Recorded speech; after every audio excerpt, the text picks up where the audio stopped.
Okay, good afternoon, late afternoon, evening, start of evening, I guess, soon.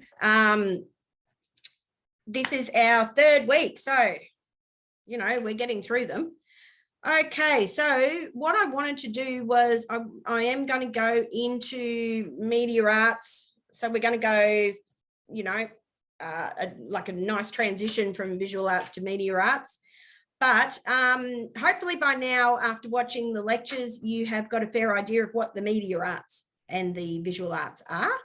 So, and then through, a little bit of praxis-based exploration, of course. So last week we did touch on printmaking.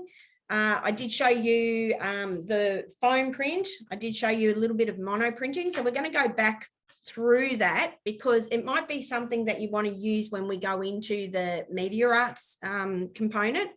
Now, touched on that last week because I'm really aware that you are getting on with your arts products. So your visual arts and media arts products. I did put on an assessment breakdown, just clarifying my error in the reflection and making sure that's an annotation, not a reflection. Sort of a little bit similar, but more concise. And there is definitely no reflection template up on Leo. So that was a big boo-boo on my part. Sorry, I do apologize. Okay, so media arts. So if I go back to my assessment slide here, I have, hopefully you can see that. I have mentioned on one of the slides that media arts involves creating representations of the world and telling stories through communications or telling something, giving a message or telling or providing a message about something. That through communication technologies. So such as television, film, video, newspapers, radio, video games, the internet, mobile media, brochures, posters, advertising, magazines, magazine covers, you name it. There's a lot, and you can use photography, you can use any of the print media. So if there's more than magazines and newspapers out there, then any of the print media that you do get. So it is much more. Media arts is much more than just technology. All right, so we'll touch on that in a moment, just to make sure everybody's clear on what is needed in your second assessment piece, so the visual arts, media arts, but that is up on Leo, so under online learning, nowhere else, okay, because it's just for us that I have put it up there. So please be aware of that. Oh, hi, Mandeep. Victoria, I had a question. Yeah, sure. Sorry, I think I have confused myself. I just wanted to know that for second assignment part A, are we creating the art project ourselves or are we creating a task that we have to give to students? So I can't just figure out what we are supposed to do. No, so it is the product of the task. Okay, so it's not actually an instructional piece. It's actually the finished product. So what the students might end up with. So it's like you have scaffolded for the students your own exploration, and that's an example. This is an example of what you would So if I say I want students to create a storyboard, like to demonstrate the importance of maybe waste management or something, so I have to create that storyboard myself. Yes, that's correct. Okay. So, but it would be, what would the storyboard be for? So what would your end product be? Would it be could be an animation, could be, yeah. Yeah, so we are touching on animation today. So it could be that you do a short claymation movie or whatever, and if you wanted to upload that to YouTube, then that is media arts. So then you can tie in sculpture, and so for instance, this would be sculpture. So tying in sculpture, so visual arts and media arts, which is the short little animation or stop motion or whatever you're producing. Okay. So it's really, Thank you. it is really quite open with that in regards to melding the two together. Thank you. No worries at all. Okay, so we'll just flip back to the tute. Now, just make sure that's shared. Yep. Okay, so we're going to touch again on printmaking, and just to reiterate what we did, what we were looking at last week, I should say. So it is the process of making artwork to create an impression or a print from a single original matrix. So that's the base. So whether you use plastic, whether you use placemats, whether you use foam printing, so these are really child friendly. They're just like, they're styrofoam, you know, A4 blocks, but you can cut them up. I've cut up some sections today so I can create my print on a little brochure. I've got a little concertina there, brochure. So yeah, so you can use mono printing. So this is, I'm going to do a mono print and just show you an example of mono printing again. I might just use my tray here. Whoops. Okay, so I don't get too messy. And mono printing is simply just, you know, putting the paint on. So can you guys see me okay? Can you see what I'm doing here? Yep. Yeah, okay. So I'm just spreading the paint.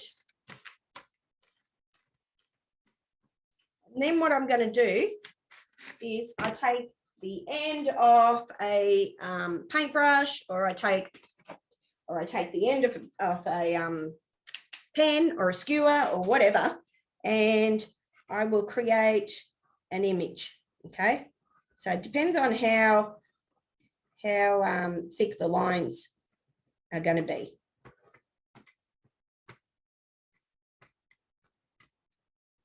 Now, if you have got, you know, some flat surfaces yourself, you're a bit prepared, or you've got a bit prepared and you've got paint and a flat surface, then we will be exploring this a little bit later in our fanzines or our magazine exploration in the media arts. So, but I just want to make sure that I go over what I was talking about briefly last week on printing. Okay, so I'm just doing a bit of a friendship picture here. I'll just get my piece of paper, and then what you do is you lay the paper onto the matrix. So going to, oh no, put my fingers in the paint, and you rub gently. This way for you. Rub gently, and then when you pull off the paint, you have a print. Okay, so just got a bit of a friendship theme going on here, so I'll leave that up there. That was just a really quick one. Probably could have used a roller, might have been a little bit more you know, softer, but a little bit of texture there anyway.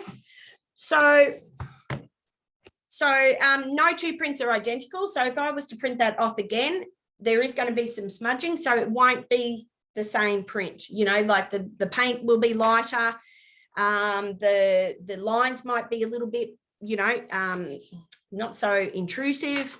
So yeah, so no two prints, of course, are identical. Now the other one I had was the foam printing.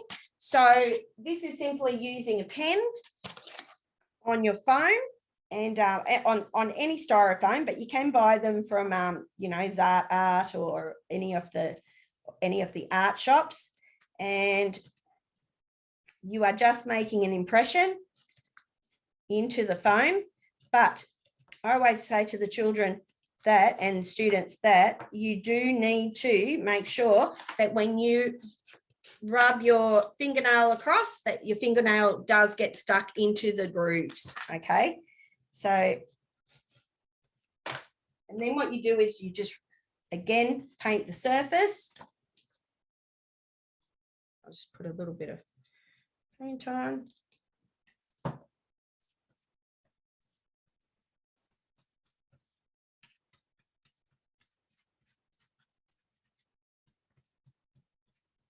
I'm using a hard brush, but try and use a soft brush. I just sort of grabbed this one this afternoon. And then again, take your piece of paper and you are making another impression. So I'll go this way.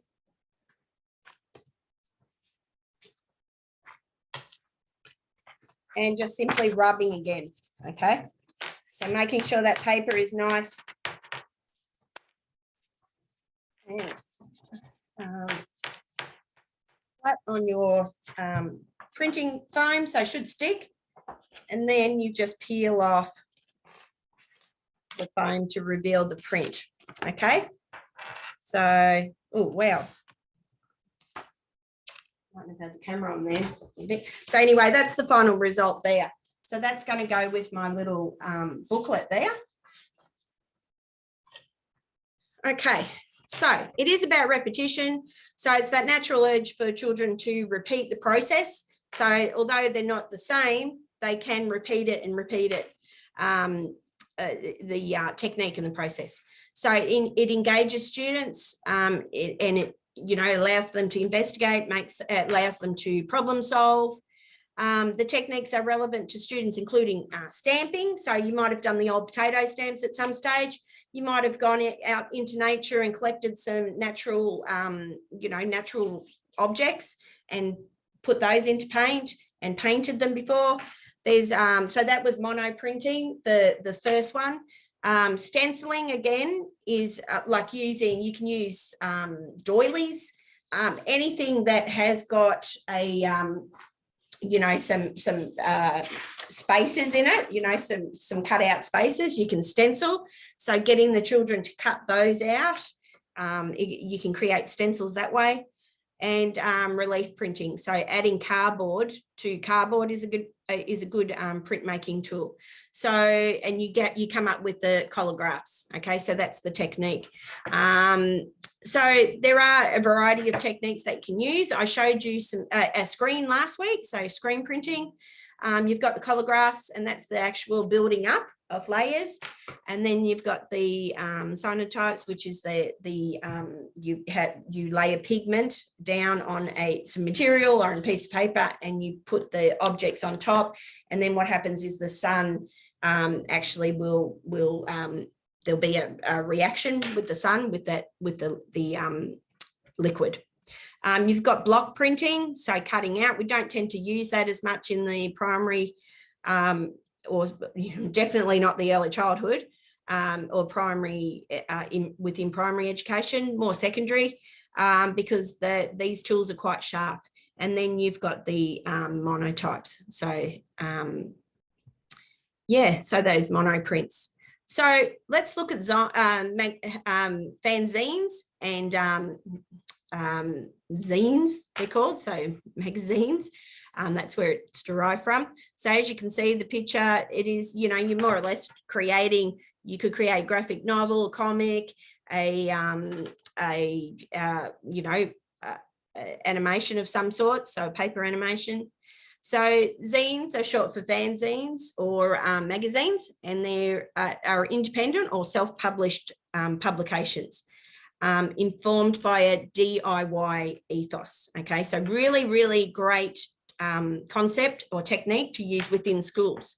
So you can actually do some printing off the fanzines for the school newspaper, say, to have a hard copy, old school newspaper rather than the digital newspaper.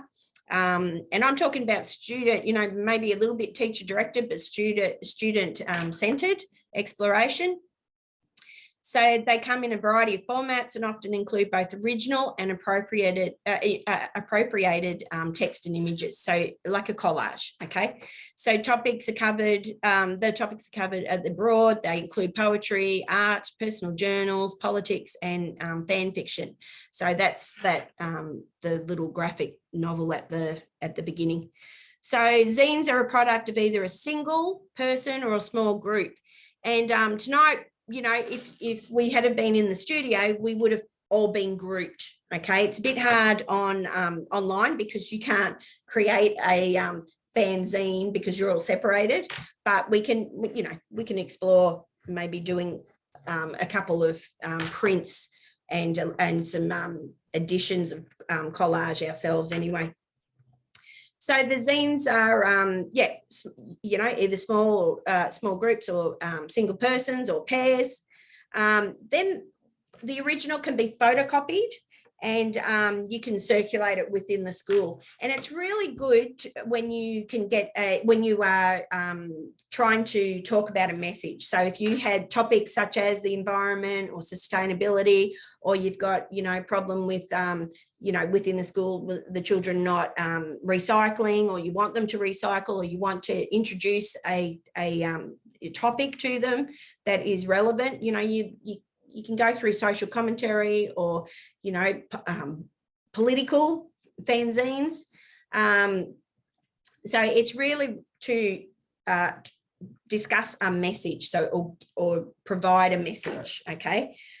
So you are including, you know, text, you are including artworks, you are including collage. So, you know, taking photos, adding those photos in and collaging them in, or anything, other magazines, you know, parts of other magazines. So the intention for creation and publication are developing one's identity, sharing a niche skill of art, or developing a story, as opposed to seeking a profit. So really, you know, if you were doing a fundraising, then so be it within the school, but it's a great exploration of different social commentary themes. That's what I have used them for in the past. So providing brochures, providing the fanzines, of course, yeah, and including, you know, artworks on that. Now, I think on the assessment PowerPoint, I did mention that, you know, if you were talking about something like pollution, then part of your fanzine might be you know, like just displaying the effects of pollution. So one of my students in grade 7 back then, his group was talking about or discussing pollution and wanted to get the message across, ocean pollution, their topic was. And he actually created a fish bone print. So he actually sourced fish bones and he made that print to highlight the effects of pollution. So it's a death to the fish. So that was his graphics on the fanzine, his part. So he actually added a bit of information about that, you know, the effects of pollution on the wildlife, and that was his artwork. So when you're thinking about your assessment for the second assessment, part A, visual arts and media arts, then you're incorporating that, you know, a message or a story, or, you know, some sort of relaying of a message within your visual and media exploration. So zines have served as a significant medium of communication, because that's what it's all about. It is about communication in various subcultures, and frequently draw inspiration from philosophy, a philosophy that disregards the traditional conventions of professional design and publishing houses. So they celebrate the alternative, experimental, and the emerging. Okay, and these are some examples. So just have a little look at that, these. So you've got, you know, something like this that doesn't have text, and then you've got, you know, you've got the visuals here, and then you have got, you know, fanzines or magazines that actually do have text. So relaying written and visual message. And like this one, they can be put into bubbles. You know, you can have a poetic, artistic license, creative license on placement, because the more engaging it is, the more circulation there's going to be. You know, people will be interested in looking at it. So you do have to think of that. Oh gosh, the cursor. Lost the cursor. I've got a double screen. It keeps on disappearing. Oh, come on. Oh, here it is. It's back. Oh my gosh. Okay. So this one got a bit of a graphic message there. You've got text message, and then this one you've got, it's like a story, like what you were talking about. Who was talking about that? So you got the storyboard. Is that what you're meaning by storyboard? Who was that? So it was me, Kate. Mended. Yep. Yeah, so I actually assume that storyboard is like a sequence of pictures that tells us, why we have to do a particular thing, to convince the audience that, through pictures. In your storyboard, then yours were just visuals, were they? So so maybe just some hand-drawn pictures, or maybe painted pictures. Right. Okay, well that's probably fine. You might want to break it into something like this though. It might be, you know, like it might be that you want to, you know, you might want to explore you know, zines and create it like that if you wish. Yep, I can do that. Or a story. I've got the Constantina brochure type 2. So, and these ones here, where the cursor is, you know, you have got, you can have a story, you know, especially if it's something like, you know, bullying or protecting nature, or, you know, feelings, or whatever topic you're choosing, you know, you can show the visuals and have the written text beside it. Yes. Yep. Yep. Okay, so collaboration. So I've just been talking about collaboration actually, because I just had an EdPsych day. So I've been talking about collaboration all day with second year students. So it is another word for teamwork. So, and it is a fantastic strategy, teaching strategy to use, especially when you have, you know, you're following that student-centered approach. That, you know, the nice collaboration that can happen, and it provides a wealth of learning, so that you've got that social constructivist approach to teaching and learning. So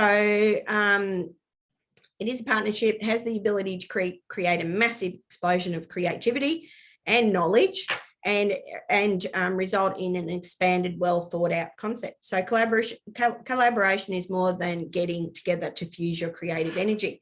It is really a sharing of viewpoints, and it really is a sharing of learning. So you do have those children who do have got that prior knowledge, who would, love to share, and you want them to, and you've got those other children who have got, you know, have got different viewpoints, who would like to share too.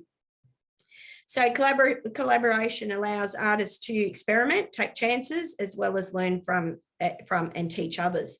So that's why these fanzines and brochures, and, you know, working together on media arts exploration and visual arts exploration is so exciting. So these demonstrations are intended to introduce students to 3 different printmaking techniques. I've sort of already taken you through that, of course. So as you can see, you've got stenciling. So that's a good example for people at home too. You've got mono printing. So you can just add, actually, I've done a mono print where I have added strips of paper, so ripped paper, placed them onto the paint, and then printed. So then you've got beautiful negative and positive space, just like this one here. I've done it with cardboard. I've done it with corrugated cardboard. I've done it with string. So, you know, it is a lovely process, the mono printing. A lot of experimentation there. The foam printing, on the other hand, is very, you know, you've got a little bit more control over, you know, the drawing itself, and then adding the paint. So ink is applied, and you know, it's not that expensive, the foam A4 sheets. I think for a packet, I think it's about $12 if I'm correct. Don't take that as gospel. I think that's what I have paid for them. Yeah, so there, I'm just going to leave it up to you to explore. Would you just give me an indication, do you have supplies for mono printing? You do? So would you like to experiment with some mono prints? How about we do that now? So I have showed you, of course, the temp, you know, you can use a plate, you can use a placemat, you can use the table, and acrylic paint. That's how simple it is. And then all you are doing is scraping an image in there. So maybe if you fold your paper into either a booklet, or, so I'm adding my prints together. So I start a friendship story there, or the concertina effect like this. So you can print on both sides. And this is a really good way of the group exploring. Of course, if you are all printing on one side, the group has to wait until that side has been, is dry, and then they print again on the other side. But they might make, you know, two, if you've got a group of 5, you might make 2 foam prints or 2 mono prints. So explore your theme. So it might be the theme that you are looking at within your group that you might want to explore through mono printing, but have a little go at it. And I'll just minimize you guys and just run through what we have on the screen. So flat paint palettes, Perspex printing sheets. So that's what I've got here, Perspex. A little hint though, in schools we have the laminating machines. They always come out with the big, you know, excess Perspex, the laminating sheets. So grab a heap of that, cut them up and have them in your classroom. Large brushes, foam rollers are always good, because as you can see, if you have a hard brush, then you get that really textured surface like that there. Textural objects, Q-tips, cardboard, sponges, leaves, anything that you can place on top. Have a go at doing that negative, positive space. Have a go at etching the print into the Perspex. I'll let you create. What I will do is pause the recording for now. So have a little bit of an experiment at home, and then we'll come back and view what the Tute cohort has come up with in mono prints or printing. Okay, so I'm pausing, resume recording. Okay, so I'm going to go back. So Lauren, can you put yours up again? Sorry. So some cut out shapes there. Beautiful, nice use of color. And then we've got Kat, that yours was a little bit fuzzy, but we can sort of make it out. Nice. Okay, and Emma, oh wait a minute, Emma, can you hold yours up again? Yep, Emma has created a vase of flowers through her mono printing. Great, nice use of line, so etching into that paint. What about you, Helen? Oh, so what now, Helen? What can you explain how you have explored this technique to us? So I use the plastic pocket as the Perspex, and then put the paint on. Yep. And then rubbed the paper over the top. Over the top. Yep. Great. And you come up with some stripes. So it's all about that mark making. It's all about that experimentation and creating. So very good. The bird's done. We'll have to flip back.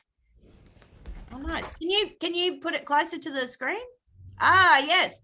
What are you talking about? You can't draw birds. You've done it. Well, it's a very basic Look, well, that's all we need. That's all we need. It's only look. Tonight is just experimenting with the printmaking method. I want to be a master. Well, keep on going. It's time and Practice. put the time into it. Practice. That's right. Does anybody else want to share theirs? Jasmine. Anyway, if you haven't got the resources, oh, pardon. I'm just creating. I'll show you soon. Oh, good. Oh, good. What about you, Ravina? You creating? And Seema? I'm kind of finished. I can't get it in the camera. There we go. Oh, good. So, hang on, we can't see. So is your camera working, Ravina? No? Okay. I was trying to make a snowflake. Oh, what's it now? Who's this? Martha. Marta? Yeah, right. Yes, obvious snowflake there. Nice. Yeah, well. now, That's it. it's a different way of communicating, so visually communicating. So are you liking the mono printing? Can you see how children would love to explore this? And they do. I'm going to use it tomorrow. Oh, good. Okay, great. Sounds great. Yeah, it is a really good way of exploring printmaking, and it's a cheap way too. So it's readily available, even just painting on their desks and getting them to clean up their desks. Just painting a little square, but masking, taping it off, you've got an instant matrix there. So yeah. All right, we might move on. The instructions are there. So for you guys at home, who else have we got? No. Okay, so the instructions are all there for you guys at home. So hopefully you are having a bit of an exploration with the mono prints. Okay, so consider using painted textural elements to your print or cutting out shapes like some of you have, which is great, and create negatives and positive in your prints. You can use tips, you can use fingers, you can draw patterns. Yeah, have a good old exploration. Did anyone buy the foam print or have something similar? Like the old veggie foam, what is it called? Styrofoam trays. Did anyone source any? No? Okay, we'll move on then. But they are great to use. So just be mindful that they are those are a cheap way and a safe way of block printing. So so if you can, make sure you have this one, Victoria. Oh, hang on a moment. Who's that? It's Kat. Hang on. No, hang on. What have you got there? It's a foam. It's foamy. Yeah, that's more a stamp, Kat. Okay. What you need is the actual sheets. So I've got a styrofoam lid here. Have you? Yeah. So where did you get that from? From top of my storage box. I've got a feeling, is that made up of all little tiny bits? Yeah. Yeah, compressed. Yeah. You could have a go at trying to print, but it might be too it'll give too much. It'll come out. Yeah. So it might be too got like little balls in it. Yeah. It might be a little bit hard. This stuff is like solid, and although it breaks really easy, but it has a really great surface to actually etch into. So just using a pen or a pencil actually can etch into the surface of this. So like my print before, you can see that by rolling over this or painting over my etched in drawing, it leaves the lines. So when you're printing. So has that got like another surface over the top of it? No, it doesn't. It's just all in one. Right. Yeah. Oh, shitters, I just broke it. So yeah, easily broken. So just be Yeah. careful. But it's really good. The kids really take good care of it. Do you worry about if we're looking at early childhood, is that targeted for early childhood? It is. It's early childhood. So you're not and worried upwards. about them poking their fingers if they're trying to stencil something in the phone? No, because it's really safe. So using the pencils, you wouldn't use a knife because that's too dangerous. But it replaces the old lino block printing. Gotcha. Thank Yeah. you. So this is really good, and you can color in the surface you don't want to be printed. So if I didn't want that T-shirt there to be printed, then I would rub it harder and get rid of that, so it leaves that space. So that would be white. So I could actually do a mixed media with using this, so using watercolor or different paints, but it just gives them a really good, well-rounded experiment with mark making. Okay, so yeah, just another form of creating. So another. Where did you say you got that from? I got it from Zart Art, but you can get it from Eckersley's. You can get it from any art shop. Yep. So, It looks and I think architecture foam. yeah, the core flute. Yeah. It's not core flute, and Okay. core flutes. This is really easy to make marks in, where core flute is a little bit harder to make marks in. But you could give it a go. Core flute is really good for printing though, if you were to glue things onto it. So yeah. So if you've got an architect in the family, it is a really good way of exploring printmaking, and you can recycle. I'm just trying to find. Hang on a moment. Just trying to find the little thing that comes with it. Oh, you know what I might do? I might take a photo of the brand that I've got, and I'll upload it to the online, so you've got you know exactly what I'm talking about there. Okay, if you want to go looking for it, but it is a really good way of exploring printmaking. Okay, stenciling. So we won't go into stenciling tonight because we'll have to get on with media arts. But stenciling, again, placing your stencil. So for instance, these are letters here. Placing your stencil in a position on your paper, dipping your sponge in, and blotting. So dipping the sponge in and blotting where the space is. So the cutout space there. And this is really good for the fanzines. So experimenting with fanzines and putting some texts on there. So I always try and get these when they're on sale at Kmart, the lettering stencils, because they are really good for actually exploring text within visual arts. So yeah, stenciling them. Of course you can paint, the text on there, but yeah, this is just because we're looking at printmaking tonight and a little bit of stamping and stenciling, then these are great. So yeah, if you can source those and put them away, then they'll come in handy when you're out in the field.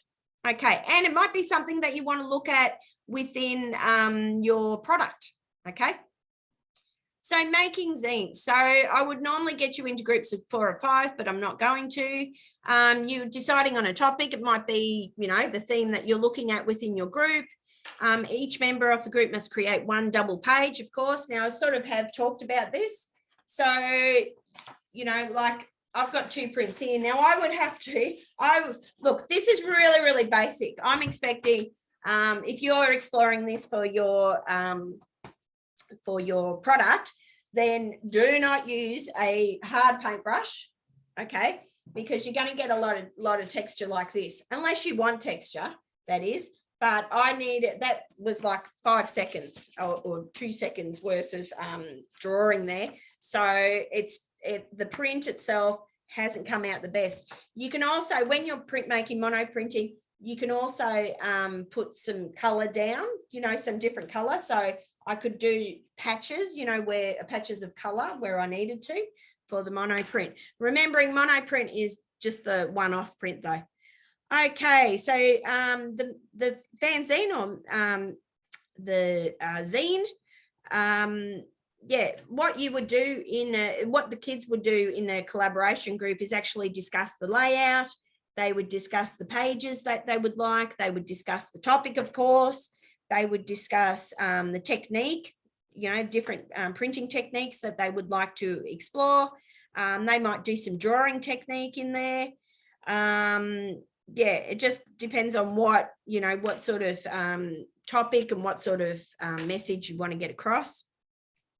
So it is really a great collaborative piece activity to do, and you can consider all the different techniques, of course. All right, so each member of the group must make one double page spread. This is what you would usually do, or if you're not giving them much, if you only want them to create one page, then so be it. But they concentrate on that page, like they take it in turns of concentrating. If you give them the double though, at least they can take it away. Okay, so they can split up, and then you can have quite a productive group. Okay, so post-production, all group members are to submit their pages to the tutor, or this is just for you guys really on campus, and they're photocopied. But within the classroom, you do photocopy, and I get the children to give them out at lunchtimes. Their messages, their what they want to convey to the other students, depending on what themes we're doing. Otherwise, it's just an in-house thing. But usually, I get them to share them around. So responding, so MCA Zine Archives, the conceptual framework. So take a look at the Young Creative Zine Library put together by the MCA. It runs an annual zine fair. So if you are teaching older students, then you might want to be involved in that. So it's something that you might want to consider entering them into. So if you do explore the website, if you go into Young Creative Zine Library, you will see quite a few great examples. All right. Yeah, so that diagram there is quite good. You've got the producer, so the group, you've got what the medium that you want to use, the message, and the audience, of course. So who do you want to get that message out to? And when we were doing the recycling, the theme of recycling at the school, and the year 7s were putting out their zines or creating their zines, they did have to recognize that they did have different audiences to get the message out to, the younger classes, the middle primary and the upper primary. So they so I broke them up accordingly to the audience that they were getting their zines across to. Okay, so the producer, who makes the media? How is this institution industry organised? What is the motive of the producer? Who funds the production? Why was it funded? What values are shown? Who owns the media? So really in the classroom, it's a, executive decision, but I think, with collaboration, they're all the producers. So medium, what media is being used, how is it being used, how effective it is. So these are all the questions that they need to ask, or you need to ask them as a whole group for this exploration to be, to get started and get into production. The message, the audience, okay? So how could we differentiate this activity to both support students with learning differences and extend students who are excelling? Let's discuss that. How would you extend the zine? So to differentiate. So what sort of groupings would you have when you are organising this sort of activity within the classroom? Those with depends on what you want to do, whether you want to model learning to other students, so you'd have more capable with less capable, or it depends on if you want to say, for example, if you had people who are above standard, you might create a group for those who were at that end of the scale. You might make sure that they have some sort of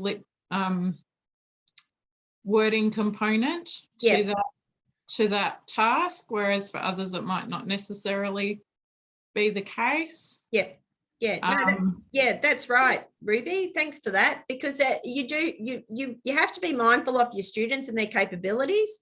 So really organising the groups, using those collaborative strategies. So what do you really want to get out of this for the students? What do you want the students to take out of this? So if you want, and it really is a collaboration. So if you've got students who you think are quite capable, like you mentioned, Ruby, then pairing them up, but making sure that they have got equal access, equal voice in the planning stage is important. But it does I wouldn't say prop up the kids, but does encourage them. So, and they do learn off each other. It's that social constructivist strategy, so or teaching method. So yeah, you're very right. Thank you, Ruby. Okay. So I think we talked about strategy there. How might students reflect on their learning from this activity? Actually, how might they? Do you think, if they've given out the zines within the school, how do you think they might get a response? They would get a response from other students, wouldn't they? Yeah, that's correct. So, and I guess actions, actions and words. So if, say, you did have a topic like recycling, then I guess if the message has been put out there about recycling and the year sevens have successfully passed the message on through their zines, then they're going to see the result, aren't they? Yeah, start the conversation. About the conversation, that's right. Yeah. And the discussion within the classroom, the different zines that they've got within that they've created in the classroom. You Jamie? could be separating it up into the making and responding as well, where it's sort of like everyone's making something, but then they're swapping their produced products and then they're responding to someone else's as well. Yep. To then compare and go, was this the intention of the group initially? Yeah. How well was it expressed? And then you sort of go into what could have been done differently, or what did you learn that you would have implemented into your own one as well? Yeah, that's right. Thank you, Jamie. That's exactly right. Because you do, making and responding is part of visual arts and media arts and all of the arts. So yes, that responding is really, really important. So actually it's like a live exhibition, an ongoing exhibition of their works. So they are getting that response from other people and exploring other viewpoints. So getting, having access to the others' works. So the others' visual literacies. So thanks, Jamie. All right, just going to minimize. So I think we have gone through how might we teach these skills techniques through an alternative activity that makes cross-curricular connections to other subjects. So do you want to answer that one? Do you want to discuss that one? What sort of connections could you make to cross-curricular connections? Literacy is an easy one to link to, Yes. because for example, media is communication. So that's a lot of those writing links in the curriculum will often cover one of those things. That's right. In my last placement, I did a unit on comics. So great. the children all created comics. Yes. So yeah, literacy is always really easy. Yeah. As far as one of the cross-curricular priorities, our group, for example, is doing Indigenous, got a focus on Indigenous artists and in combination with using Australian animals as our theme. So yeah, great. Those cross-curricular priorities are always easy to address as well. Yeah, you just got to address them authentically. So make them authentic to so with integration and using the cross-curricular connection. So the Australian Indigenous connection, sustainability, Asian perspectives. Then you need to make it authentic rather than tokenistic. So really, with the zine, I know it is a great path to use when it comes to the themes within those cross curriculum connections. All right, thank you. Thanks, Ruby. All right, so we'll move on to the next part we have. So I'm going to move on to the next tute, and within this tute, oh God, I've lost my cursor again. This is crazy. If I flip it high, then it goes on to the next screen. I've got two computers going here.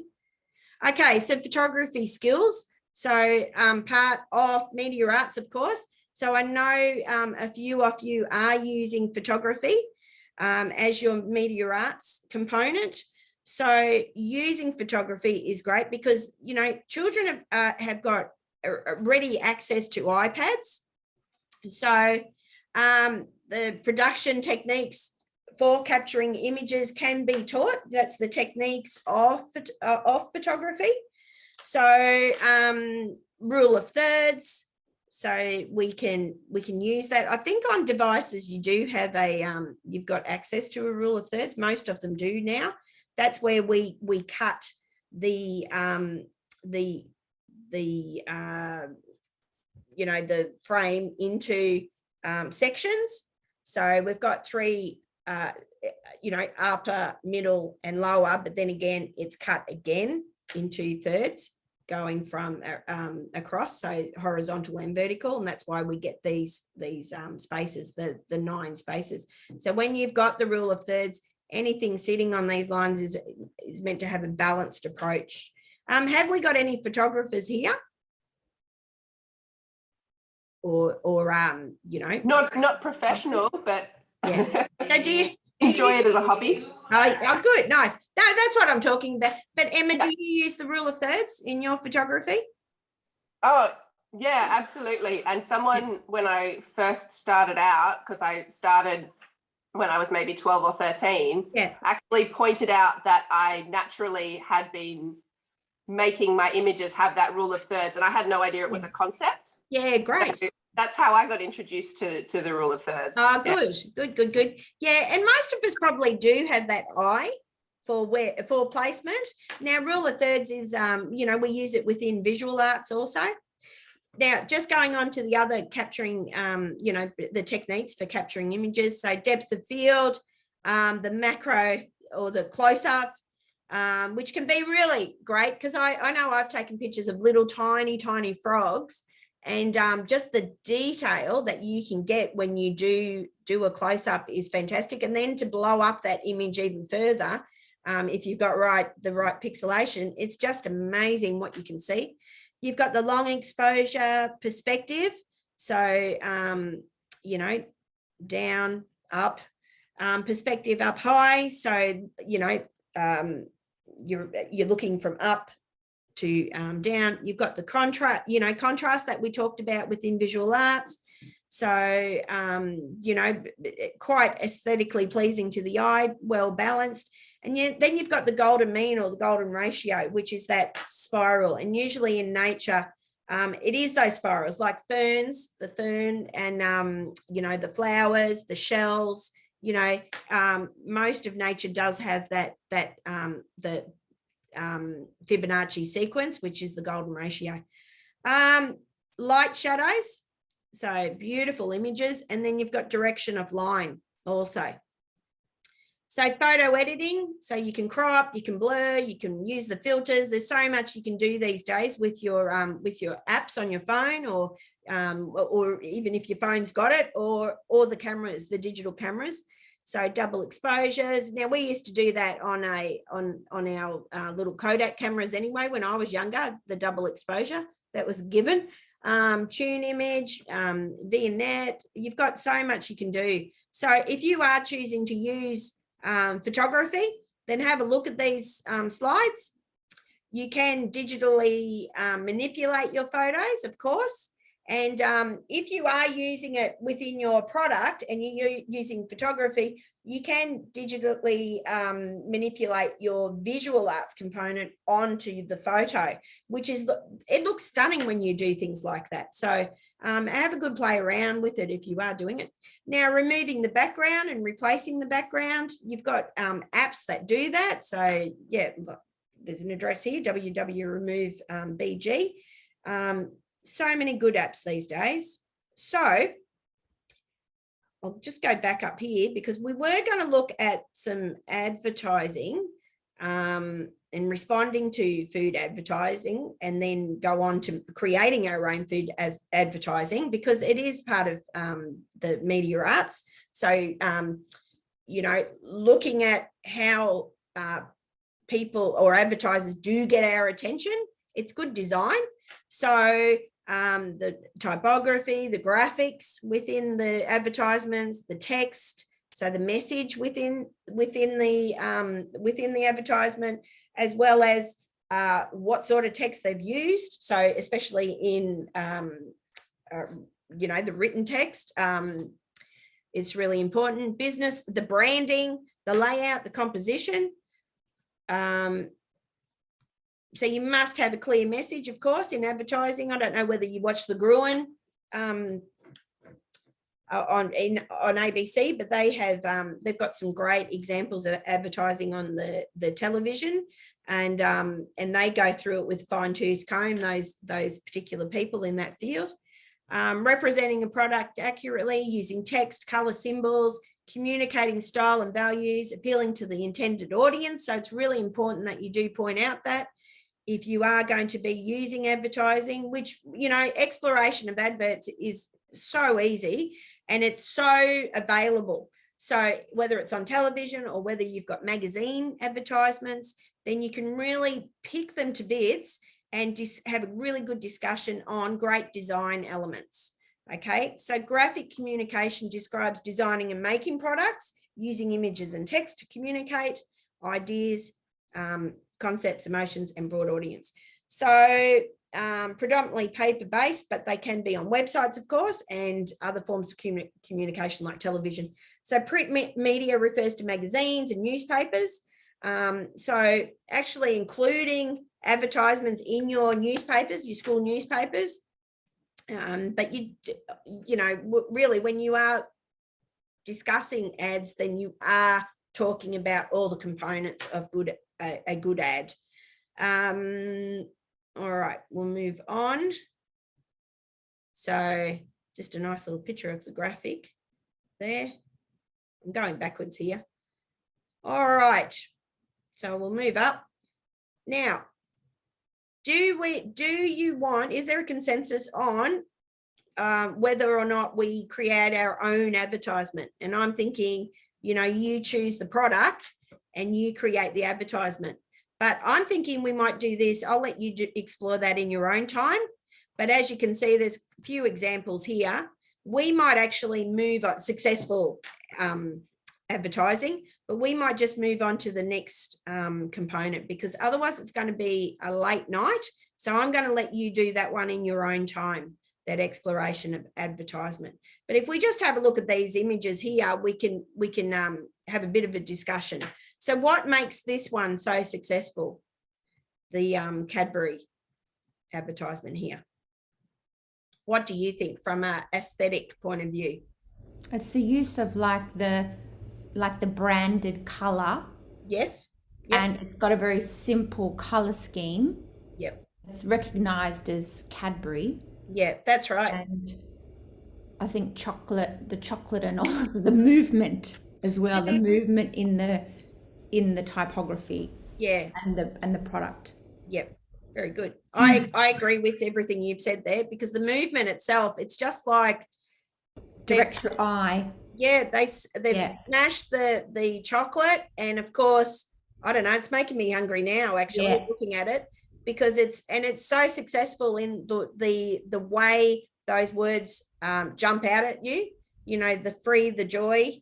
Well, of course, you know, it does release endorphins in your brain, chocolate, and I don't know anyone who doesn't like chocolate, but it is a successful ad. It's an explosion of Well, it's meant to be, and it's meant to be milk as well, isn't Yeah. it? So it's Yeah. like subliminal advertising where it's like the dairy right. milk A gets in your glass and a head. half. of Yeah, sort that's of right. So there's a little bit dairy of milk. goodness in there, you know. Yeah. I think chocolate's not too bad. The dark chocolate's better, isn't it? But yeah. But you're right. Is that you, Jamie?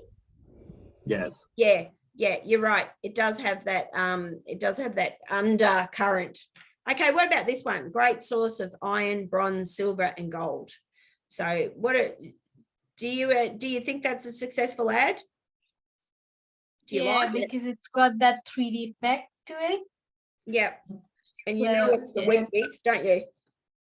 It's a bit harder to read though, I find. But yeah, I found it a little bit hard to read too. Yeah. You know, and I'm thinking Clever though. myself, I think it's clever too, and it's a little bit of like a relief sculpture there, really. But I find it a little bit boring myself. There's no I agree. hierarchy in that composition, and there is no rule of thirds or anything that you can have like draw your attention to. Like It's really quite structured. The text is quite structured, and that's it. You know, There's like, no other way though, really, because a wheat bix size is a wheat bix size. yeah. And It is. the- I was also thinking it talks about just iron, and iron to me kind of relates to like that strength, that structure, that kind of boldness to it, and I feel like that's what it's kind of emphasizing there. Yeah, true. And in the media market today, the actual lack of color, the fact that it's got that white background can actually make it stand out a lot. Yeah, because you're correct, because it does. We are the colors are so enormous on the screen and in the print that sometimes you can just brush over it, can't you? Because I think that our eyes also seek out white space, because your eyes often want to have a rest. Yeah. See, I find it a little bit boring, but you guys seem to have hooked. I think even the wording, to be honest, I'm kind of like, couldn't they have been a bit more creative with the I know, wording? because it is it the Olympics or the But it's Olympic? it's the New Zealand Olympic team, because it's Yeah. got the fern on the Yeah. Olympic logo. So I just don't find it exciting at all. But it does. The message is there. I have read it, but I don't think, honestly, I probably would have turned the page and not read it though. So I don't know, but that's just me. My attention span's pretty, limited. What about this one? Pretty clever, really. The only thing I question is, I assume they're really pushing the whole pretzel M&Ms, but there's no real link to pretzels Yeah, at all. the only indication is the word pretzel. Like if it was advertising normal M&Ms, then you would go, okay, it's a different take on pushing it, but it feels like they're advertising a new kind of product for them, but not emphasizing the new style of it. Yeah, if you see this, would your eyes naturally be drawn to this to find out what the hell is going on here? And that tiny writing at the bottom is what's supposed to be its purpose, but you can't really see it. Well, I can't really see it. Well, and it's also about being voted product of the year. Why would you not draw more attention to that? Yeah, I don't know. I just find it, I don't find it enthralling, I can tell you that. No. I don't think it's aesthetically pleasing either, but that's my opinion. Is it like a magazine ad, or is it like a bus stop something? Because the size of it might make a big difference. Yeah, that's maybe. right. It depends where they're all placed Yeah. within Yeah. the I think noise. Because on a bus stop, like you'd actually, the bag of pretzel M&Ms and the voted product of the year thing would be a lot more prominent than it would be all small on our screen. Yeah, true. Yeah, I'm not quite sure, but I think this is the whole advertisement. But you're right. If it was big and bold, maybe on a cinema screen or something like that, then it would be an in-your-face type you know, success, I guess. And it would make you look. Yeah. But there is a space to add nice, big, crunchy pretzel. It's kind of asking for it. Yeah, to right. have this big pretzel and next to this that is like broken apart, crunchy, and then you think like, connecting those two flavors together. If it's about pretzels, right? Yeah, yeah. So true. It's interesting your comebacks on this, because I probably, as a response to these three, I would have gotten you to choose one of them and then visually represent what you think it should be. But we can do that if you want to, or otherwise we can move on. What would you like to do? Response or move on? I think we've discussed it. We can move on. Yeah. I think Yeah, we'll keep going. Yeah. Okay, so this one. So I'll try and minimize this a bit. Oh gosh, I can't move it. Okay, I'll just move it up. Okay, so we've got the yeah, la, la, la. So quite a nice, like visually pleasing ad here, I guess. So the colors, do you agree? Do you like the colors? It's pretty. Yeah. Symbols of happiness, love, heart, music, flowers, rainbows, butterflies. So it is pretty. Even in the with the color scheme, it's well suited to the images that they have. Seems nostalgic. Yeah, Sorry, Victoria. it does, doesn't it? Yeah. Nostalgic. Well, it is. Look, typography, nostalgic font, shadows to lift text from the page. I love the lips. So the red lips. And I think, again, it's the context of it, like where is it being used? Because realistically, you look at this and it's quite a feminine ad. So it's sort of like if you saw it in like a women's magazine, potentially, not to stereotype based on gender, but that's where they're sort of going. Whereas you wouldn't ever see an ad like this in, say, a men's football magazine or something. Yeah, right. Oh, different take on it. Yeah. So yeah, you've got to have your target market. Yeah, that's audience. Well, that's correct, and that's all part of it, isn't it? Your audience, the audience. Okay, we've got the message. So open happiness. So I guess that's what a Coke bottle is. You're opening happiness, or a little bit of sugar when the day is like yearning. Ice cube staying cool by the Coke bottle. So and looking cool. And idyllic background, so quite nice. Okay, so we're going to brush over this. So making a sell a snack. So again, you know, if you were using this type of activity in the classroom, you could do it in pairs. Design a poster promoting your favorite snack. Consider first what snack you wish to promote, of course. So if I was a teacher doing this activity within the classroom, then I might bring in a variety of snacks that these students might be able to eat afterwards, depending on allergies, of course. I would really choose, or my students to actually choose what to give them, of course. Might be that you just bring in the wrappers and have a good old feast yourself. Again, using Canva. I don't know whether you guys use Canva, but Canva's great when you are exploring posters and brochures and advertisements and, you know, text within and visuals within classrooms, as well as you guys. I don't know if any of you are using Canva for your assignments, but it is a good way of sharing. So the premise of this is to consider the snack, spend time capturing the images of the snack. So through photography, you could have used visual arts also. You know, experimenting with the photography and experimenting with the visual arts, and that's what you're doing within your assessment too, of course. So you could do that in the classroom also. So you're considering the target audience, the text message, the graphic elements, so the images, colors, symbols, the call to action, so business store logo, and cohesive layout that complements the product.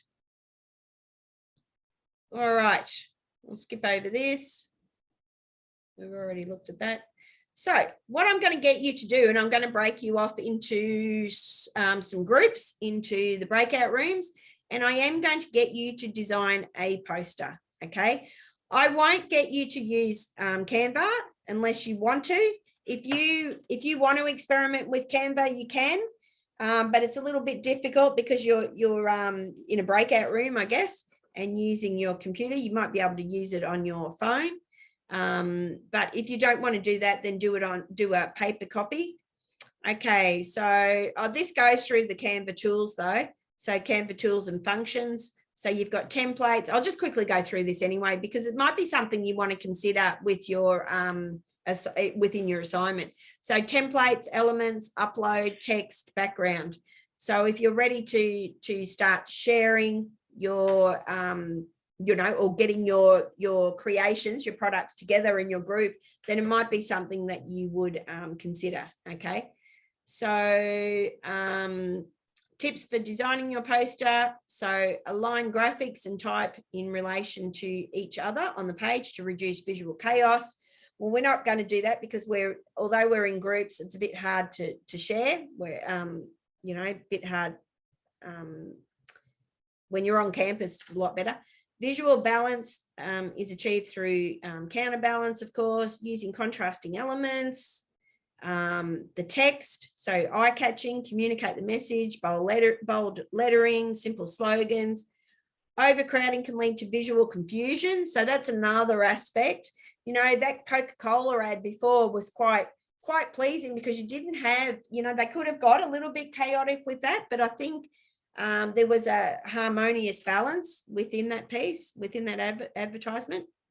The layout of images and text should create a unified whole rather than a collection of isolated pieces. So there should be some sort of connection.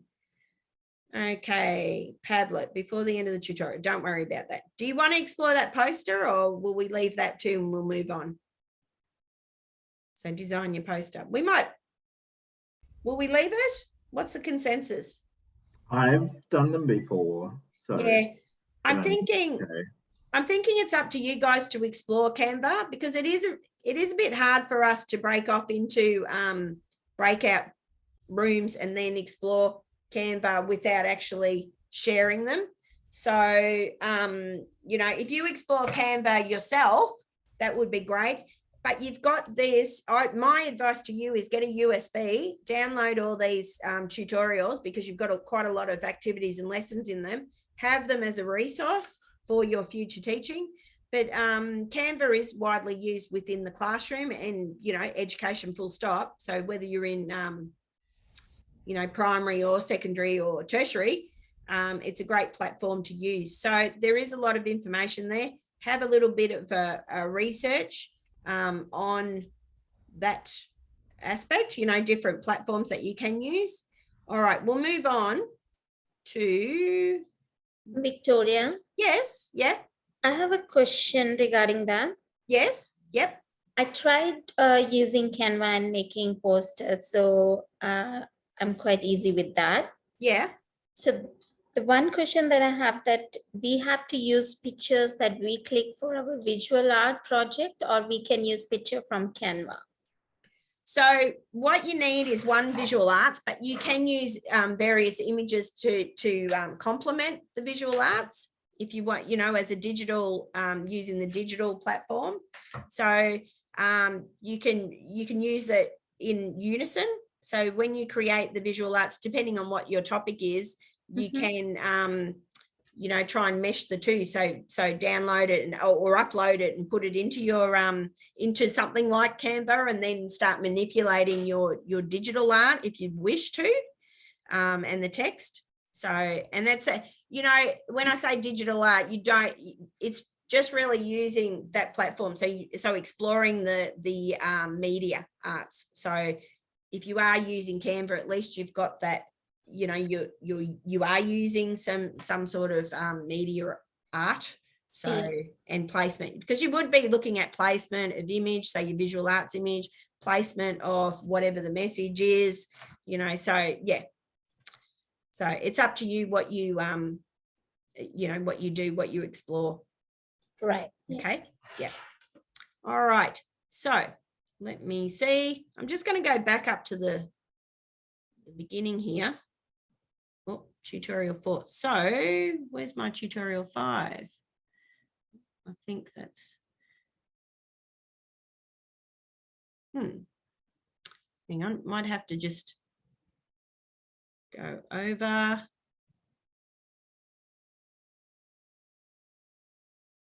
Visual Arts. Doesn't look like I've downloaded it. So I'll just go into our last tutorial for Media Arts, I think. So tutorial 5 and 6. I'll just share. So now we are moving on to the use of sculpture in animations and claymations. Okay, so when we're looking at this, we look at sculpture. So it's really important that you actually teach the skills of sculpture. So sculpture can come in many forms. You can explore clay, you can explore you know, even stone, sand, you know, a myriad of stuff, boxes, paper, lots of ways to sculpt. Now, the one that we are having a look at today is we're looking at, we're going to be looking at these guys, these girls, I should say, and their sculptures. So we've got that connection to Australian Indigenous sculptures. So sculptures are 3D artworks or structures. They can be functional, both functional and works of art. So, and I think when we talk about function in art, if it is pleasing to the eye, then I believe it's functional because it is serving a purpose to you. Building sculptures is a way of working that can challenge and extend thinking. It's really, you know, sculpture, well, actually the arts full stop, really great for fine motor development, as well as everything else, that holistic approach. It engages students to solve problems of how to use the materials. Now, you do need that explicit teaching of technique to start off with, but then I often let them explore. Now, if you are using clay, and I mean this in clay sculpture, okay, explicit teaching of how to join the clay, how to, you know, get the air bubbles out, how to create pinch pots, how to make coil pots. It's all that explicit teaching of technique first off, and then you can let the children go for it. Once they've got that knowledge, then let the children go for it. Because I know the amount of time that I have put in a load into the kiln, and we've had carnage everywhere because they've exploded everywhere, has been because the technique hasn't been correct. You know, there's been air bubbles in the clay and things like that. So it does encourage to, it does, you know, using your hands, exploring sculpture, it does encourage that problem solving and working it out. Also to that social constructivist approach. So if you've got, you know, students working in groups, and a student can see that, you know, that's not the correct way of handling the clay, you're going to dry it out too much, then you do get them to discuss and use dialogue and help each other. So many materials can be used for construction. So wire can be bent. Now in the early childhood and primary, I probably wouldn't use wire in early childhood. Probably pipe cleaners would be the wire I would use. Normal wire though, but you know, bendable wire, the soft wires and the hard wires, you really need to teach safety requirements. So I can use them in year 2 upwards, but you do have to go through safety issues with wire if you're using it. Can be a bit dicey. Wood, cardboard. Again, it depends on how hard the cardboard is. If you have to cut it, then you know, that exploration, as long as they can draw out what they want cut out, then that's fine. But if you are you know, creating the sculpture for them. That's not authentic arts at all. Okay, so fibers can be woven, clay can be modeled, of course, and you can use clay. I've got a bag of clay here, not clay, plasticine and dough, and then you've got the plasticine that can be, or the clay that can be air dried. You've got, of course, clay that can be put into the kiln, and you've usually got sister schools that can help you out there and fire their clay vessels or their clay sculptures. Yeah, but Play-Doh and plasticine within early childhood is great. So sculptural techniques, carving, so you can use soapstone, which is great, and you just use clay utensils to carve. Modeling, so carving, modeling, casting, constructing, and assembly. So assemblage is where we use, you know, you can use cardboard, you can use anything, nuts and bolts, whatever it takes. Casting is using clay casts. So you've probably seen it in like when you have created bisqueware, you know, when you paint that bisqueware, and it's already cast for you, you know, some places have got vases and bowls and stuff like that have already been cast. You could make a cast yourselves out of clay, oh, what do you call it? Isn't plaster. it slip? Yeah, no. Well, you pour the slip in there. So once you've made the cast out of clay, oh, what did I call it before? Clay plaster. Yeah.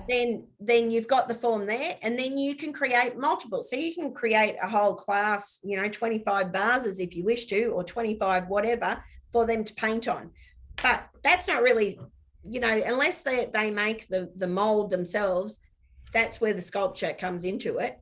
The actual painting of the cast is more a visual arts, you know, painting techniques. So casting's a little bit different. Okay, so if we move on to animation, this is where we can use our sculptures. All right, so my little man here, for instance, I could create him into a stop motion or an animation using just my computer. I could use PowerPoint to create it and then put it into the film editing. So I can create little movies. That's how easy it is. So you can download different apps though, like stop motion. There's a whole list of apps that you can get on your phone. I download them for the children on their iPads. So they have got the stop motion and they have got various apps. But like I said, you know, even turning a PowerPoint into a movie using your Movie Maker app on your computer, which they do have within schools, is really great. So of course, this is Wallace and Gromit, probably one of the best known claymations. So this is the director and producer and creator taking multiple photographs. So animation is quite a tedious task, but it's a really rewarding task, okay, if you've got patience. Now, it's is a rapid display of sequences of static imagery, of course, to create the illusion of movement. So, you know, I don't know if you know the origin of animation, but it was picture upon picture, you know, drawing upon drawing upon drawing upon drawing, and I'm guessing many of you do know that, but it has changed now because we've got the use of digital animation now. So the history of animation dates back to early Chinese shadow lanterns and the optical toys of the 18th century. So we'll be having a little look at the history. It's always nice to go through that with the children so they know the origins of animation and claymations, of course, because things like Toy Story, well, certainly weren't around in my day, you know, that virtual reality type animation. We had the, you know, quite the basic animation in some circumstances. Okay, so of course Walt Disney was the most famous animator, and he did create Fantasia, which is one of my favorites. And you've got the Jungle Book. Salvador Dali believed to be the heir to surrealism, so that you got that connection with a famous artist. All right, so you've got traditional animation, you've got 2D animation, you've got 3D animation, you've got motion graphics, and you've got stop motion. Okay, so they are the 3 types of animation. So there's a whole lot of information there for you. So that's why I suggest, downloading these onto USBs. I will break you off in, if you'd like to, just have a little look at the stop motion animations at your pace. It's something that you could have considered for your product. Might be something you still want to consider, creating a small animation using sculpture and digital means of animating. So there's a few movies there. There is one which is just pure pencil, so using pencil marks here, so drawing animation, so that movement of line. You have got paper animation, you've got this one, which is more film. There's various ones just to have a look at. Okay, all right. So I'll leave it up to you guys to press the hyperlinks for these on the slides and have a look at those after the tute and whenever you are viewing this tute. Okay, so these are the jumpy desert weavers. So these girls here, oh no, where are they? Here. So they're the jumpies, and as you can see, got quite a few of their sculptures out the front here. If it was in color, very colorful sculptures. They've got the sculptures going up the tree. I guess it's the original bombing, so the crochet bombing that you see around the streets. All right, so responding to these desert weavers, sorry, I'm all over the place here. So introducing this type of art, it is a traditional method, of course, but they are using lots of different fibers. So a lot of them have got access to, a lot of the desert weavers have got access to the wool, but back in the day it was used with natural fibers and grasses.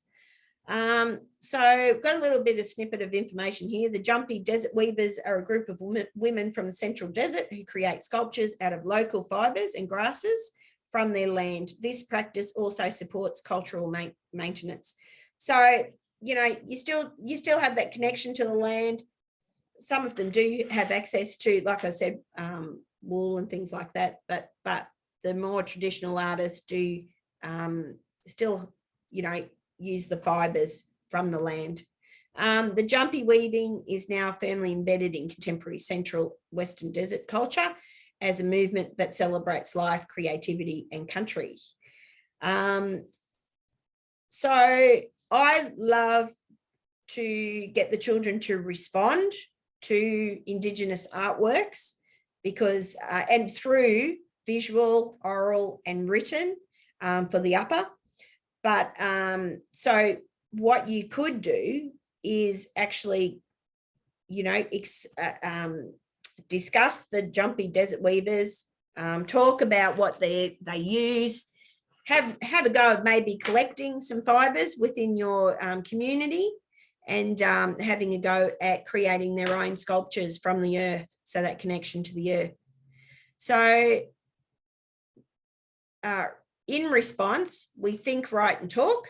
So like I was saying, so how can authentic visual arts practice, responding and making, support classroom students to engage in deeper understanding, empathetic thinking and connection with Aboriginal and Torres Strait Islander culture? Can we think about that? How can authentic visual arts practices, so responding and making, support classroom students to engage in deeper understanding of Australian Indigenous art? What can we do? Would anyone like to open up the discussion?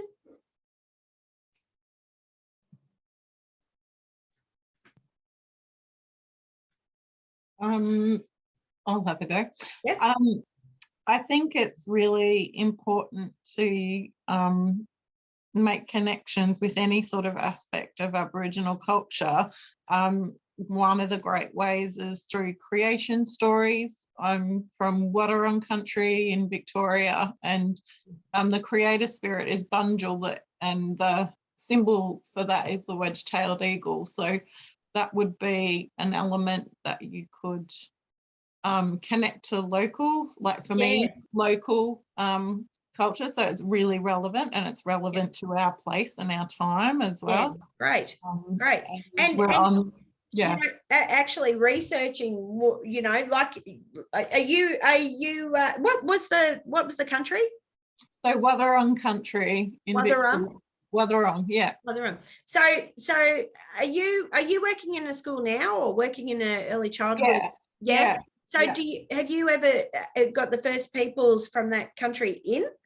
I have, from that country. So where I live in Werribee.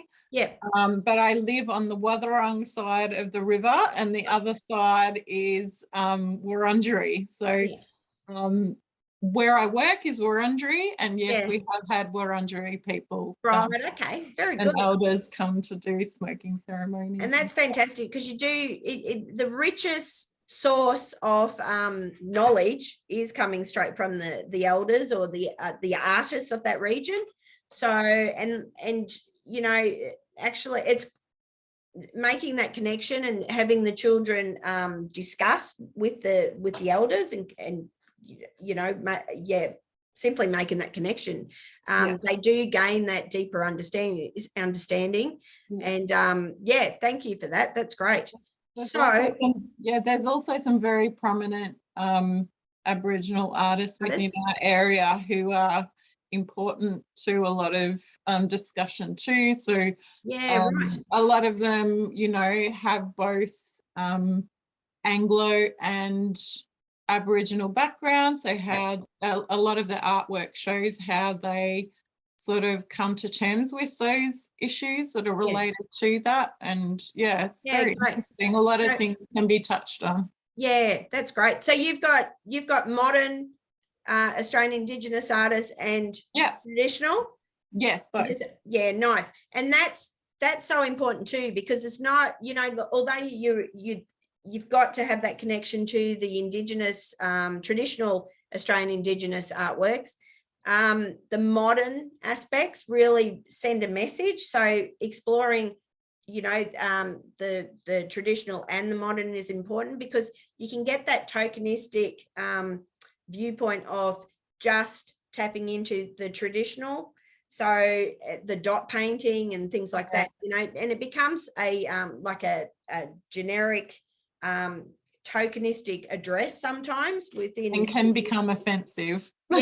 It certainly can, because you know, even putting it into colouring inks, you know, doing dot paintings in the, you know, the photocopied outlines. I think the richest source is actually responding to a piece of artwork and then getting them to respond to it on their own terms, the children on their own terms. So exploring the iconography, exploring the symbolism within, don't imposing your perception on them, but getting them to discuss it. So you can talk about the symbolism, but another thing I get a little bit not angry about, but I think, oh gosh, you know, it is a tokenistic approach, is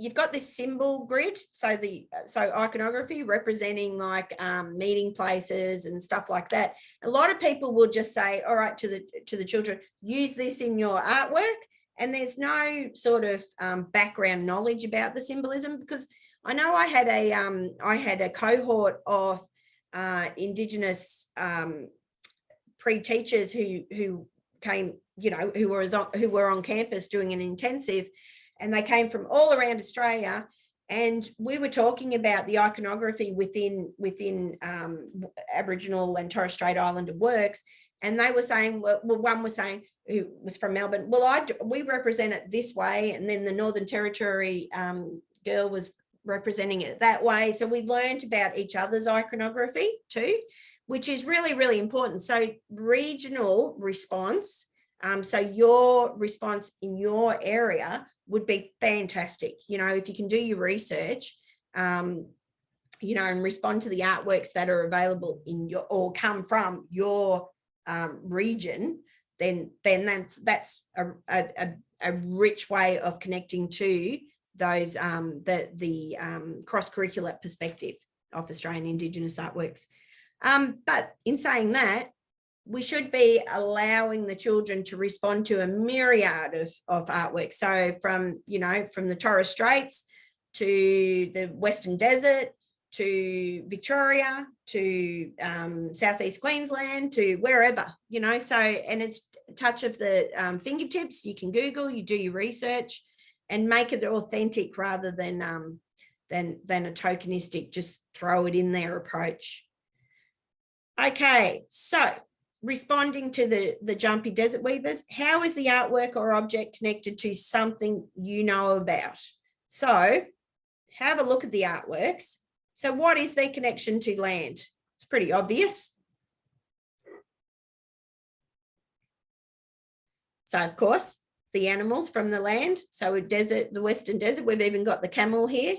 Yeah, you've got all sorts of creatures here. So what connections can you make to other sculptural forms of Aboriginal artists that you know about? What new ideas or impressions do you have that extended your thinking in new directions? Did you know, did some of you, and this isn't a right or wrong answer, did you know these existed? Yeah. Yep. Yeah, I did. Great. Great. You can often find them in museums or. Yeah. And they're different quite, places you know, as you well. can get them on a big scale too, Yeah. so, and small scale. Now, we have responded by using wool, so, and various media, but resources, but I have got them to use wire. Now, this is more upper, but we could still explore this using pipe cleaners within early childhood too, and different, you know, different resources like I don't know, felt and things like that. So yeah, what is challenging, what is confusing? We'll move on. What do you wonder about? So there's a whole lot of questions that you can go through. All right, another way to, another thing you should be responding to in the media arts is responding to, you know, cartoons and animation. This one, Shaun the Sheep, it's an oldie but a goodie. So, and it's quite entertaining, but there's a lot going on there, a lot of work by the sculptors, just like Wallace and Gromit, of course, but this is more age appropriate, the Shaun the Sheep. They may have seen it on the telly, they may not. So watching the short stop go motion, we might just, well, is that going to work? Nope. Okay, so what I will do though is I want to show you an animation from the Australian curriculum. Okay, so I want you to consider what materials have the filmmakers used to create the story. What is the story of the film? Who are the characters? What style is used? Is it set to music? Does it have sound effects or narration or voiceover? How is the camera used in the film? I'll just move it up. What sort of set or location did the film use? I'm not expecting you to remember all this. Did you like the film? Did it achieve what it set out to do? So just choose one of those questions and I'll play the little film clip for us and then we'll come back and discuss, okay? So the animation that I'm going to show you is from the Australian curriculum site, so ACARA, and it is an animation by school children. Okay, I'll just move this up a little bit. Okay, let's have a look.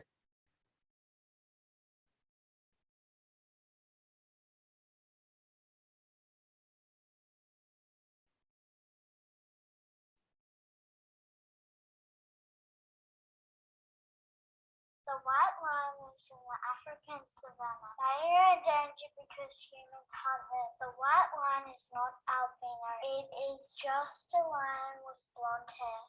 The white lion lives in the African savanna. They are endangered because humans hunt them. The white lion one is not albino. It is just a lion with blonde hair. The white lion lives in the African savanna. They are endangered because humans hunt them. The white lion is not albino. It is just a lion with blonde hair.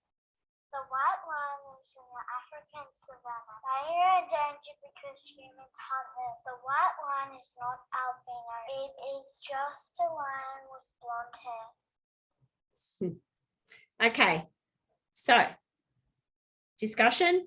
What's your response? Now, mind you, that has been completed by primary school children. What's the topic? It's pretty obvious. So it is the white lion. It is endangered. Sorry, Carly, were you going to? Sorry, no. I was going to make a joke. Yeah. Were you going to say something else?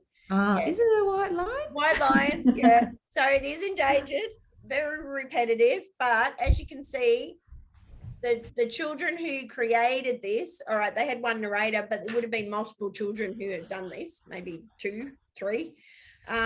But what would they have done? What would they have explored to do the groundwork for this animation? So obviously it is on endangered animals. So they would have had to research a certain amount of facts. That's right. So they might have had a set task. You need to find 3 facts about your endangered species. Yep, correct. And create a dialogue. Yeah, and what a great way of exploring that topic through the media arts. And I'm sure they did a written, literacy part. So probably an integrated unit. I'm not quite sure, but what a great way of exploring that theme, that topic, endangered animals. Using claymation to express the topic. A little bit repetitive. Probably could have had a little bit more information. That was actually a satisfactory level. That animation. They did get satisfactory for it. So the downside was the repetitiveness, and that lack of information. They could have had a little bit more information, but it was an inquiry unit, an inquiry learning unit. And how did you think that they went with the photos? Because animation is all about taking those photos and then uploading those photos and then turning it into a film. So what do you think? Did they do all right? It was much more interesting when it moved over the rock. Yeah, I thought so too. That added a lot more dimension than the initial ones. Yeah, that's right. So I know when I've explored this within tertiary, so I wish I had maybe I'll upload one of the tertiary ones, but it's been a bit more stilted than that, mind you, the one that was uploaded to me. There was, not as much variety as that one. So yeah, not too bad. I didn't think they did too bad, actually. The photography was quite good, and they moved it, like they knew the concepts of animation was to move it slightly, because sometimes children can move them, like 10 centimeters away when if it was a line, then it's jumped a hell of a long way, whereas it should be just moving slightly. And you should be taking, like 20, 40, 50, 100 frames and then putting them in there, because it's like minute seconds. Okay. So let's move back to our Jude. Oh, where am I? Now I've got to go all through this again and try and find it. Oh no, you know what? Hang on a moment. Where is the white line? Oh yeah, here we are. Okay. Sorry about that. Now I've lost my cursor again, would you believe? Back. All right. So let's move down. So making, sculpting and stop motion animation. So some really good points there. So we are not going to do this, but I advise you to do some sort of, have a go at some sort of sculpting and stop motion animation. Might be something that you use within your assignment if you wish. So pre-production, form your team and assign roles, design, sketch your character, of course, so do a bit of character building, storyboard your film, arrange your set, backdrop, lighting, camera with app and tripod. Now I've got some tools here for animation, so which we use. So it's the light, whoop, got some paint on it. We can put our device in there. So we usually use either our iPads or we use, you know, like phones or whatever, depending what class I've got. These fit on really well. So if you've got, these are handheld lights, so we can have different student, you know, everyone's in the production of the animation. I also have I don't know whether you can see this, it might be a bit too big for you. This is a set. So I can, you know, we can lay out different scenes in this, and this actually closes up. Can you see this all right? Yeah, I can see. Yep. Yep. And it's got a hole in it, so you can it depends on what sort of darkness or lightness you want. But you can really set the scene in this, so the students just love working with these tents. This is a foldable tent, and setting up claymation, setting up their painted backgrounds for their animations, their claymations is fantastic. It's a well-rounded lesson. What else have I got? Oh, I've got the little claymation guy here. But I advise you just to have a little play around with some plasticine.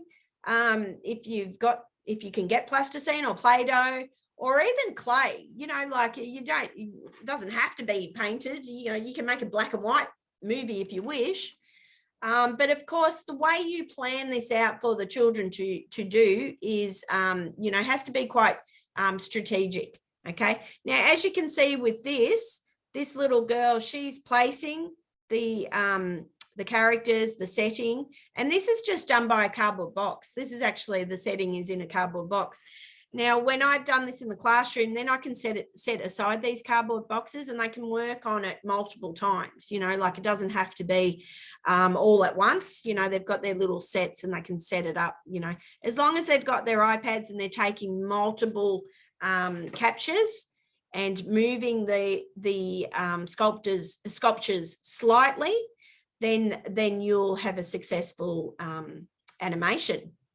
Yeah, but it is really worth doing and telling stories, you know, like Bible stories, you know, recounting pretexts, making up their own stories, dramatic play. You know, there's a lot of avenue that you can, or extending dramatic play, I should say. There's a lot of avenue you can take with claymations or animations, okay? So, yeah, the props, everything. So post-production, edit your stop motion, add sound elements like music or dubbed narration even. Dubbed narration is really good because then the children they record their audios and then they can put them in there. But again, explicit teaching on how to use the apps. They probably know more than you do at this stage because they're probably playing around with the apps at home anyway. So some of them. So you might have a few experts in your class who have already got some films on YouTube, maybe. So assigning roles, so character design, sketch character, model character, create additional features and props, okay? Set design props, so backdrop, additional props, lighting, tripod, camera, framing the scene. And then you've got the storyboard. So storyboard and script, sketches, images of scenes, written descriptions of actions underneath, add notes, and I've got some templates here for you to have a look at in a moment, and capture and produce. So stagehand to move the figures, photographer, director, so at least 3 people, if not, you know, you can do it in pairs though too. If you're going into groups of 4, then it can become a little bit haphazard. So I try to keep it into small groups when we're doing the claymations or the animations. So designing your character, just really aware of the time. So have a little go at that too at home, designing your characters. So, and having a little play around with stop motion, okay? Here's the pre-production storyboard and a little bit of information about it. So make sure your story is simple and uncomplicated. Consider your perspective. Will you film downwards into onto the ground or upwards? Shoot horizontally. So you take in all those photography techniques. Think about your set. Use the storyboard template. Arrange your set. So all the things I just showed you. So considering props, background, camera, lighting. Okay, sculpting the character. So plasticine is really good as long as the kids don't put it all into one big ball at the end, which has happened multiple times to my plasticine. Yeah, but the creation that, you know, as well as getting that fine motor development and manipulation, hand-eye coordination, and, you know, as well, and character building, sculpture, you know, being exposed to quite a number of different components to animation. It's a well-rounded lesson. Okay. So this just goes into the production of it. So taking pictures. So yeah, like I said, you have to take enough photos. You never have enough photos for animation. Yeah, take 2 photos every moment, and you can can get timers, or well, you can set your timer on the stop motion. So how many clicks you want. All right, so 24 photos per second of footage.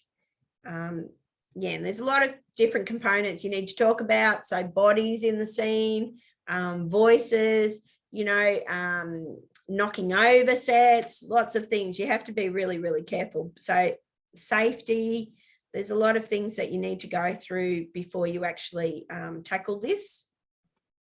All right, and this is the stop motion app video tutorial. So lots of information on Google, you know, on the internet, I should say.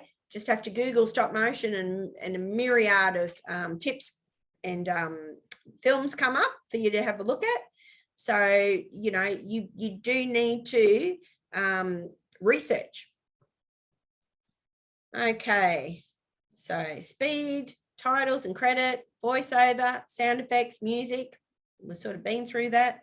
So yeah, it's always fun to see the title pages too, and the credits at the end, because they love doing that. They love putting the credits at the end, and I think why not? They've done a great job, so they need to show them off. The exhibitions, so exhibition of, I like to showcase the animations at our, you know, if we do have an annual exhibition at school, as well as displaying artworks, of course, within the exhibition. So we usually have, we used to have a exhibition at school, annual exhibition, and then it went to biannual. And because COVID hit, it was, you know, a couple of years in between. Okay, so, and that this is a good chance where you, if you have created designs, magazines, zines, I should say, within your classroom, then distributing them at the exhibition. All right. Okay, and responding. So responding to exhibitions. So there's the musical chair strategy, there's the exit slips, and there's podcasting or vlogging. So to explain or to respond to artworks, okay? And this is a good way at exhibitions. It is a good way of responding. So getting the, you know, leaving the exhibition up there, the paintings hung and the media arts film running, and you know, exploring these strategies. So musical chairs provide students with some post-it notes, turn on the music, and students dance around the tables. When the music stops, the students stop and they observe the artwork nearest to them. Okay, so quite a novel way of doing it. Might be something, if you're in the early childhood realm, might be something that you want to look at sooner than later. Each student writes one thing or draw one thing in early childhood. If you are in primary, then great, one thing, write one word, might be a descriptive word, or it might be a comment, a good comment, a positive comment, I should say, on the back of the post-it note, and then put it on the back of the artwork. So exit slips have students briefly leave behind some evidence of learning, a thought, a definition, a question, okay? Just, you know, to incite some dialogue. So a little bit of information there. Podcasting or vlogging, use podcasting. So you have an audio recording device, and as they walk around, they can talk into the device and record their comments. Yeah, they can post that. All right, and that's about it. I've done a hell of a lot of talking, and unfortunately, this platform here is a little bit difficult online to, you know, to do some sort of creation and be, you know, aware of the timing of it. It does take a little bit of effort to create an animation. So if you can do that in your own time, that'd be great. If you can post me the little animations that you create, that would be fantastic, but I'll let you do that in your own time. So we are actually going to finish this tutorial earlier tonight. So 7:34. And but have we got any questions about anything? Anything that I've talked about, or any queries? No? Okay. No, thanks. Okay. Thank you. All right. Well, I'm going to stop recording, and just send me an email if you've got questions or whatever. Happy creating though, because that's what I'd rather you spend this time working on your assignments rather than us,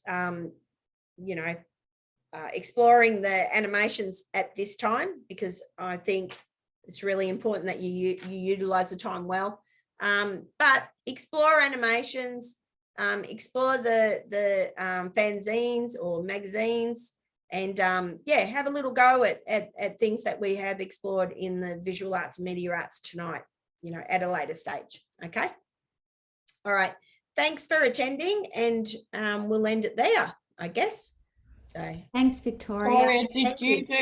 Victoria, did you do a roll call at the start? I haven't, but you know what I'll do? I'll take a photo, if that's okay. So you can, where's my, I'll take a photo. If I can find my phone of your names. Yeah, but so attendance isn't mandatory. But it's good to take a roll anyway, because people would be, if it clashes, these times clash with your whatever you got going on, your other classes, then so be it. You've got the recording. I record. Some lecturers don't record, but I record absolutely everything. So it's all here for us. Okay. All right. Okay. I think go and work on your assignments. And if you've got any, any queries, then yeah. Okay. Hi, Victoria.